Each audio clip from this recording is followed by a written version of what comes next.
تعرفي ان الجواز العرفي اتلغى؟ ايه ده ازاي ده؟ اقول لك ازاي.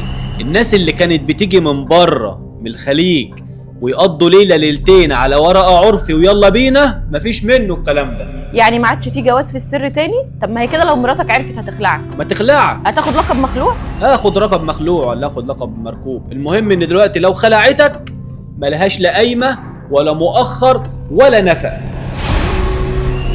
ده ازاي ده؟ اقول لك ازاي. الاب يا فندم بقى رقم 2 بعد الام في ترتيب الحضانه، يعني الام ليها الاولويه بعيالها، واللي هيطلق مراته شفوي يقول لها انت طالق ما تبقاش طالق. ايه ده؟ يعني انا كده طالق ولا مش طالق؟ لو قال لك انت طالق قولي له انت اللي طالق، ولازم يروح يوثق الطلاق والا عليه غرامه في خلال 7 ايام بس. ايه رايك بقى؟ ده ازاي الكلام ده؟